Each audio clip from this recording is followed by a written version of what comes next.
ladies and gentlemen, and welcome back to my channel for another Hot Toys Terminator figure review. And yes, finally we're going to be taking a look at none other than the DX13. A lot of people have told me that this is not only the best Hot Toys Terminator, but the best Terminator figure that they have ever owned. So finally I've pulled the trigger and picked up one for myself, and hopefully I'm going to be blown away by the details on this piece. Now, if you are looking to pick up your very own DX13 or any of the other Hot Toys Terminator figures, why not check out toyswonderland.com, and the link for that is down in the description below. And also, while you're down there, why not hit that subscribe and bell notification icon so you're notified as soon as a brand new Hot Toys or retro Hot Toys review goes live on the channel.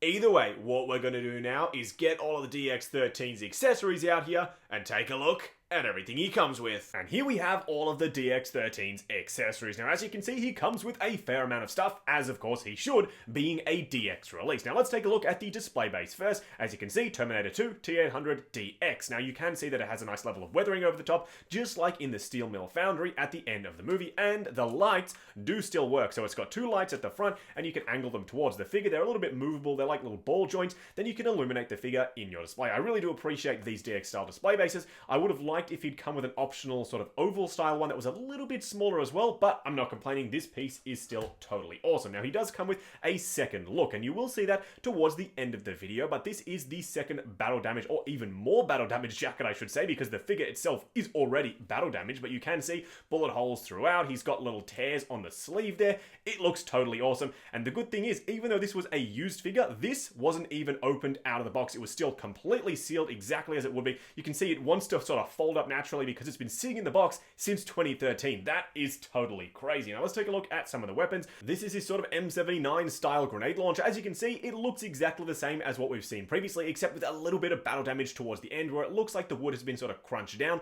This doesn't really necessarily look like wood. It just looks like painted plastic, which of course it is, but I'm not complaining. This still works perfectly fine, and you can actuate this piece at the top here, and then it opens up so you can slot a grenade in there. It's a little bit fiddly, and I wouldn't want to do that a bunch of times just in case I do snap that piece there, so do be careful if you pick up your own. Now, he does come with a 1911 style pistol, nice gloss black on the top. It does have all the working mechanisms as you'd expect, removable magazine, and a moving little hammer on the back there. Totally awesome. All the bits and pieces move that should. And then he does come with an M16 style rifle. Mine, unfortunately, is a little bit funky in the way it's shaped. It's got a bit of a wavy sort of look about it. I'm not exactly sure if that's how it's supposed to be, but you can see the stock can extend out. He does have an opening spot here where the bullet cartridges would come out, and then of course the magazine can remove. It's really stiff in there, but don't worry, it can come out, and you can see there are some bullets painted in the top. So I really do appreciate this rifle. You can of course use that with other figures, such as maybe some Punisher figures, or of course other Terminator releases. Now, he does also come with the steel beam. This unfortunately isn't made of die cast like the quarter scale version.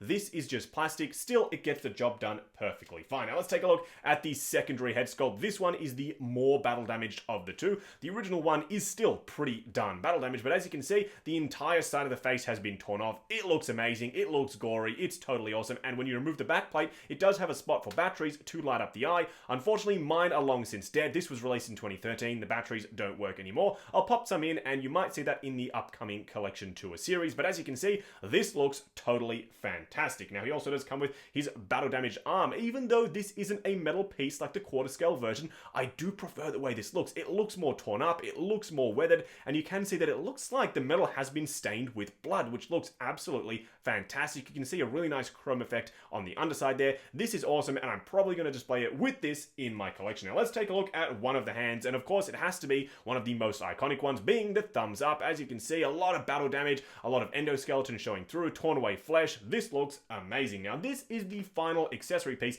and it's a chrome T-1000 statue. I apologize because it is rather large and rather chrome. You can't really see it in its entirety, but it does the job. It's got a hole at the top for his fist to go through, and then the head can move around. Now, if you do get the exclusive version, you get a T-1000 head sculpt. Mine is just the normal version, so unfortunately it didn't come with that, but I'm perfectly happy. I'm not even probably going to use this in my display. Either way, that's pretty much it for the accessories. What we're going to do now is get the DX13 himself out here and take a closer look. And there you have the DX13 looking absolutely fantastic. I didn't do any real futzing at all. I just put the bandolier on there to complete the look and popped him on the rotating display base. But he looks phenomenal. They have nailed all the little details, all the little gory little blood splatters and weathering all throughout. He looks exactly as you'd expect. Now, whether or not this is better than the quarter scale Entebbe version, that will have to be seen throughout the course of this video. But just standing there, he just looks fantastic. I love the body that they've chosen. It's a little bit slimmer than the DX10, and you'll see that when we do the side-by-side comparison, but I think it works perfectly fine. He's been shot up, his entire chest has been carved out so you can see the robotic endoskeleton, so it makes sense for him to be a little bit slimmer, and it works for the overall proportions of the body. Now, there are two looks for this guy, and you did see some of the accessories that will be interchanged onto the figure a little bit later in the video. Now, for those of you who don't know, I always do, or I usually do, 3 poses right towards the end of the video, just to give you an idea of what the figure can do. So stick around and you'll see that second look.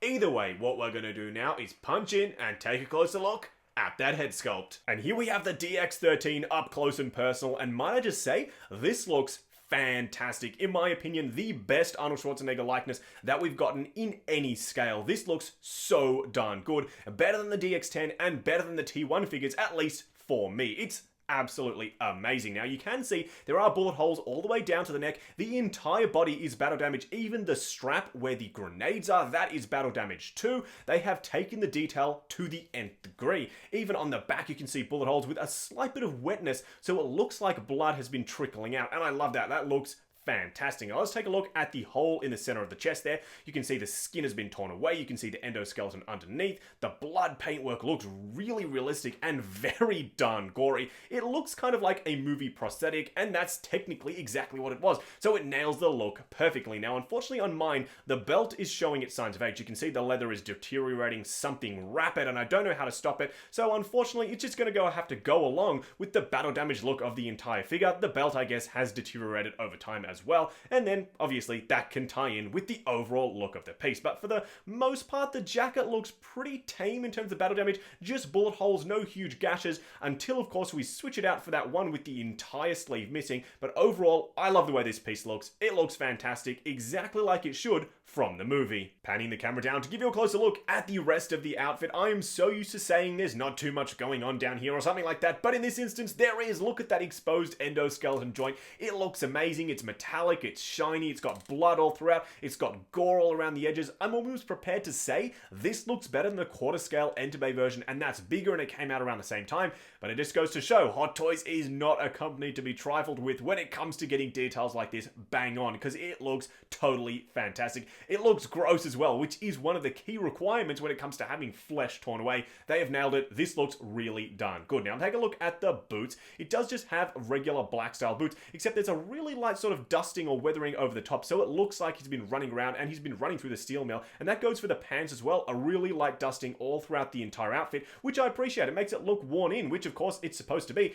being the battle damaged version. Bringing out the DX10 for a quick side-by-side comparison, there are a few notable differences between the two, and now I think I'm doing the DX10 a disservice by placing it next to the DX13, because in my opinion the proportions of the body are so far superior on the newer guy, being of course the DX13, compared to the older release. He's more broad, he's more bulky, he's got less definition in the traps, his legs are a little bit too chunky in my opinion, whereas the DX13 slims it down ever so slightly, not enough for me to say that it doesn't look like Arnold, but it gives him a little bit more definition, especially as I said, in the traps as well. It brings the jacket a little bit closer towards the chest, and it looks a little bit more form-fitting, and I love the way it looks.